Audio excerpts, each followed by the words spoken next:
Hello बच्चों।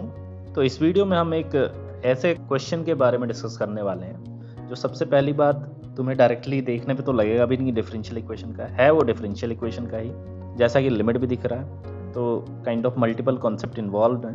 Question exactly same 3 बार repeat हुआ है। सबसे पहली बार देखें तो IIT JEE में आया हुआ है 2007 में, फिर JEE मेन में आया हुआ है 2016 में आया हुआ है, और एक बार और आया है, उसमें हल्का सा चेंज करके पूछा गया है। ठीक है, वैसे तो क्वेश्चन कोई बहुत टफ नहीं है, लेकिन ज़्यादातर बच्चे अजीबोगरीब एक्सप्रेशंस देख करके डर जाते हैं, और स्पेशली कैलकुलस के जब लिमिट कंटिन्यूटी के आगे जब बढ़ते जाता है तो बहुत सारे बच्चों का फिर धीरे धीरे साथ छूटने लगता है। तो ये उन बच्चों के लिए है जो ये, और साथ में और भी वीडियोस में बनाऊंगा, इनको अगर आप देखोगे जो रिपीट हुए हैं कॉन्सेप्ट्स, कम से कम उनको ढंग से कर लो। जो क्वेश्चन एग्जैक्टली रिपीट हो रहे हैं, कॉन्सेप्ट रिपीट हो रहे हैं, उनको एक बार देख लो, और इजी लेवल वाले तो करके जाओ ही। अगर इतना कर लोगे तो कम से कम ऐसे टॉपिक्स जिनमें आपका कॉन्फिडेंस नहीं है उनमें भी कॉन्फिडेंस आ जाएगा। तो चलो फिर क्वेश्चंस करते हैं। देखो, सबसे पहले अपने को इसको डिकोड करना है कि ये क्या कहना चाह रहे हैं। ये लिमिट की वैल्यू 1 कैसे दी हुई है। सबसे पहले तो आप लिमिट पहचानोगे, लिमिट कौन सी फॉर्म में। तो टी को जब एक्स पुट करेंगे तो डिनोमिनेटर 0 बन रहा है और ऊपर भी 0 बन रहा है, 0/0 फॉर्म है। ठीक है, तो 0/0 फॉर्म है, और लिमिट निकालने के बहुत सारे तरीके थे, बट यहाँ पे इजीली आपको दिख रहा है कि हमें क्या कर लें तो ज़्यादा बेटर पड़ेगा। लॉपिटल लगा दें। तो लॉपिटल लगाएंगे, जब 0/0 है तो लॉपिटल लगा सकते हैं। तो ऊपर नीचे डिफ्रेंशिएट किया, क्या आएगा। तो हाँ, ऊपर नीचे डिफ्रेंशिएट करने से पहले आपको एक चीज़ बहुत इंपॉर्टेंट है, यहाँ पे पहचानना पड़ेगा कि वेरिएबल कौन है। तो यहाँ टी वैरी कर रहा है, ध्यान से देखें, टी वैरी कर रहा है किधर की तरफ, एक्स की तरफ जा रहा है। तो तुरंत के लिए आपको एक्स को कांस्टेंट लेना है। ठीक है, अभी इस लिमिट के हिसाब से देखेंगे तो टी वेरिएबल है, एक्स एक कांस्टेंट वैल्यू है। तो करा हमने ऊपर नीचे डिफरेंशिएट, किसके रिस्पेक्ट में करेंगे, टी के रिस्पेक्ट में। तो न्यूमरेटर का डेरिवेटिव क्या आएगा, 2t F of x minus x square into F of T का डेरिवेटिव क्या होगा, एफ डैश टी। ठीक है, एंड डिनोमिनेटर का डेरिवेटिव क्या आएगा, तो टी माइनस एक्स का डेरिवेटिव टी के रेस्पेक्ट में 1।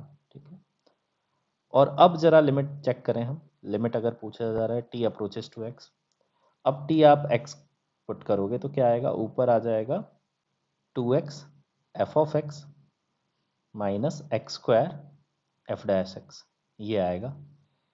और ये अभी तो कुछ ऐसा जीरो जीरो मतलब इनडिटर्मिनेट दिख नहीं रहा है, तो हम सीधे इस यही अपनी लिमिट आनी चाहिए, और लिमिट इन्होंने 1 बताई है, तो दिस इक्वल्स टू 1 होना चाहिए। ओके, अब ये ध्यान से देखोगे तो ये तो एक डिफरेंशियल इक्वेशन ही बन गई ना। अगर एफ एक्स को हम वाई मानते हैं तो F dash X D Y by D X हो जाएगा। तो ये इक्वेशन को मैं चाहूँ तो ऐसे लिख सकता हूँ, देखना अभी क्या लिख रहा हूँ मैं। इनको राइट हैंड साइड ले जा रहा हूँ और उसको इस लेफ्ट हैंड साइड लाऊंगा।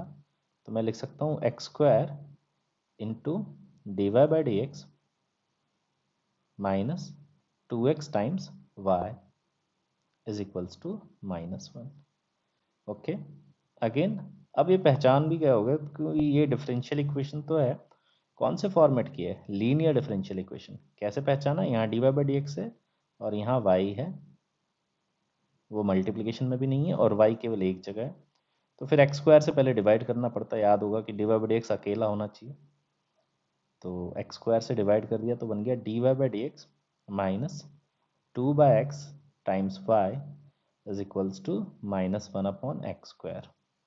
ओके, अब क्या करें, अब अपने को निकालना होता है इंटीग्रेटिंग फैक्टर, याद होगा तुम्हें, ई की पावर में y का जो भी कोएफिशिएंट होता है उसको ई की पावर में ले जा करके -2/x -2 को बाहर रख लेता हूँ मैं, -2 बाहर रख लेता हूँ, 1/x dx ऐसा लिखा। तो ये कितना आएगा, ई की पावर -2 ln mod x। फिर वो ध्यान से देखोगे तो -2 पावर वहाँ जाएगी ln में, तो 1/x² बनेगा, तो ई की पावर में ln 1/x² का मॉड ऐसा। तो ई और ln के कारण वो जो प्रॉपर्टी होती है डायरेक्टली तुम्हें याद होगा, इसको हम 1/x² लिख सकते हैं।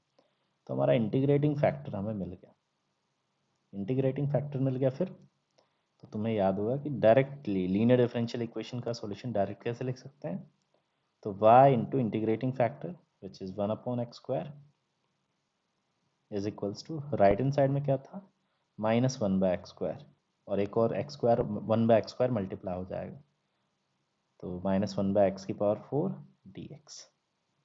अभी ये इंटीग्रल अगर हम इवेल्युएट कर लें क्या आएगा, तो x⁻⁻4 का इंटीग्रल क्या होता है, x⁻³ तो ये बन जाएगा 1/3x³ प्लस कांस्टेंट।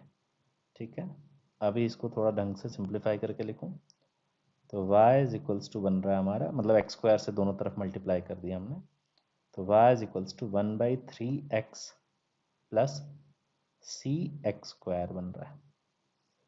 ठीक, अब यहाँ पर ये कांस्टेंट की वैल्यू निकालने के लिए इंफॉर्मेशन इन्होंने दी है, f(1) इज इक्वल्स टू 1, हमें वो यूज करना पड़ेगा। तो आप यहाँ पे पुट करो 1 is equals to 1/3 plus c, तो c कितना आ रहा है, c आ रहा है हमारा 2/3। तो यहाँ पे c की वैल्यू अगर आप 2/3 कर देंगे तो कौन सा ऑप्शन आ रहा है, ए ऑप्शन। तो अगर तुम्हें फर्स्ट आ गया समझ में, तो second line by line check करो, सब कुछ सेम नहीं लिखा हुआ है क्या, ऊपर जो यहाँ तक की चीज़ें दोनों में एग्जैक्टली सेम है, कुछ भी अलग नहीं है। बस क्या अलग है, यहाँ पे fx है, यहाँ पे वहाँ पे f(3/2), तो मुझे f(3/2) चाहिए, तो मैं सीधे निकाल देता हूँ ना, यहाँ सीधे x की जगह 3/2 पुट कर देंगे, तो 1/3 इंटू 3/2 प्लस 2 टाइम्स 3/2 का स्क्वायर मतलब 9/4, और एक 1/3 है, तो 3 से 3 टाइम्स और ये 2 टाइम्स, तो ये बन रहा है 2/9 प्लस 3/2। एलसीएम लेंगे आप तो क्या मिलेगा, 4 plus 27/18, that means 31/18, D option. ठीक है, मतलब सिमिलरली वहाँ भी ये सब काम करना था, क्योंकि हमें ऐसे याद तो नहीं होगा ना exact answer, but second question में भी सिमिलर वे में आप इतना करते हैं। अब कोई सोचेगा ये थोड़ा लंबा क्वेश्चन है, लंबा उतना नहीं है, मैंने कुछ ज़्यादा ही खींचा आपको समझाने के लिए, अदरवाइज तुम खुद करोगे तो जल्दी। अगला क्वेश्चन देखते हैं। तो ये क्वेश्चन देखोगे तो बिल्कुल हाल फिलहाल में आया, कब, 2020 के सितंबर शिफ्ट में आया। ठीक है, यहाँ हल्का सा चेंज है, क्या चेंज है, ये एक्सप्रेशन में हल्का सा डिफरेंस है, देखो ध्यान से, एक्सप्रेशन थोड़ा सा डिफरेंट है, यहाँ पे f²x है और यहाँ f²t है, वहाँ ऐसा नहीं था। ठीक है, और लिमिट भी यहाँ अलग है और f(1) भी अलग है, तो थोड़ा बहुत चेंजेस हैं, फॉर्मेट एग्जैक्टली सेम है। ठीक है, तो अगेन हमें ये लिमिट निकालनी है, तो देखा हमने 0/0 है तो लॉपिट लगा सकते हैं, तो मैंने क्या बोला, चलो करते हैं डिफ्रेंशिएट। ठीक है, तो न्यूमरेटर का डेरिवेटिव अगेन वेरिएबल t ही है, तो डिफ्रेंशिएट करेंगे t के रेस्पेक्ट में, तो 2t into f²x minus x², f²t का डेरिवेटिव क्या आएगा, 2f(t) इंटू f'(t). ठीक है, डिनोमिनेटर की बात करी जाए तो t माइनस एक्स का डेरिवेटिव क्या होगा, 1 होगा। और अभी देखें अगर limit t approaches to x में, तो कोई दिक्कत की बात नहीं, अब कोई इनडिटर्मिनेट फॉर्म नहीं बन रहा, तो पुट कर दो और वही अपनी क्या आ जाएगी, फिर लिमिट आ जाएगी। तो मैं t की जगह x पुट कर रहा हूँ, तो क्या बनेगा देखना, 2x into f²x minus x² into 2 into f(x) into f'(x), और ये लिमिट कितनी आनी चाहिए, यही लिमिट है, और ये बोली गई कि 0 आनी चाहिए। ठीक है, अब अगेन समझ गए होगे कि f(x) को y लिख लें और f'(x) को dy/dx लिख लें, तो मैं यहाँ से dy/dx लिखना चाह रहा हूँ, तो वो देखना क्या आ जाएगा, वो आ जाएगा 2x into y² upon x² into 2y, ऐसा 2 से 2 कैंसिल आउट हुआ, एक x से इसकी पावर गई, एक y से इसकी पावर गई, तो यहाँ से ये हमारी इक्वेशन बनी dy/dx is equals to y/x।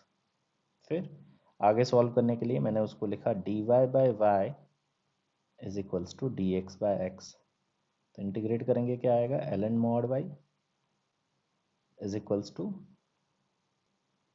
ln mod x plus constant, तो इस कांस्टेंट को भी तुम्हें याद होगा, प्लस ln कांस्टेंट लिख देंगे। तो लेफ्ट में मॉड y और राइट में कितना आ रहा है, c मॉड x। ठीक है,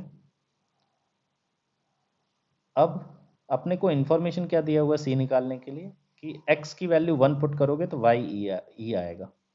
तो ये e is equals to c times 1, तो c आ रहा है हमारा 1/e।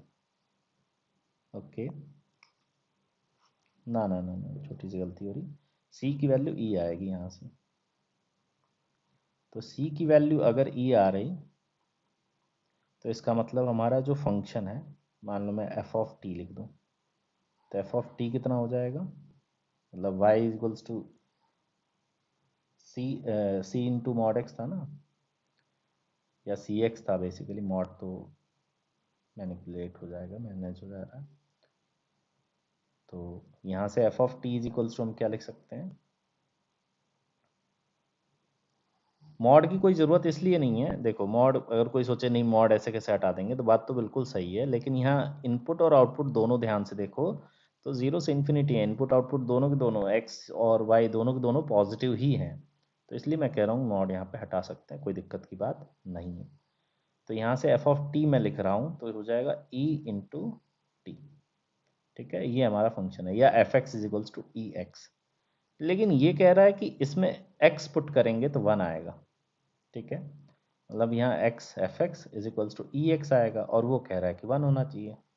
तो फिर x क्या रहा होगा, तो x हो जाएगा 1/e। वही वो जानना चाह रहा है कि हमारे एफ एक्स में, मतलब हमारे फंक्शन में ऐसा क्या नंबर इनपुट कर दें कि आउटपुट 1 आ जाए। तो वो हमने पता कर लिया, 1/e। था ना इजी क्वेश्चन, देखने में अजीब है बट एक बार ये क्वेश्चन तुमने कर लिया तो देखो, ध्यान से देखो, तो 2007 में पूछा गया है, 16 में पूछा गया है, 2020 में पूछा गया, जब एनटीए पेपर कराने लगा तब भी पूछा गया है। मतलब ऐसा नहीं है कि जब सीबीएसई पूछता था तब से, एनटीए पूछ रहा है तब भी। तो काइंड ऑफ ये है कि कोई भी पेपर कराए, ये क्वेश्चन उनके लिए, उनको लगता है कि थोड़ा अच्छे लेवल का है, जो काइंड ऑफ पूछा जा सकता है, इसलिए रिपीट कर रहे हैं। कुछ बहुत ज़्यादा इजी क्वेश्चन जनरली रिपीट नहीं किए जाते हैं, थोड़े बेटर क्वेश्चंस ही रिपीट करते हैं। तो चांसेस हैं, हो सकता है फिर रिपीट हो, रिपीट ना भी हो तो एक इस फॉर्मेट का क्वेश्चन तो तुम्हें कुछ ना कुछ तो आइडिया लग गया। ओके, तो अगर तुम इसी तरीके का कंटेंट अगर चाहते हो रेगुलर में तो कमेंट करो और लाइक करो वीडियो को।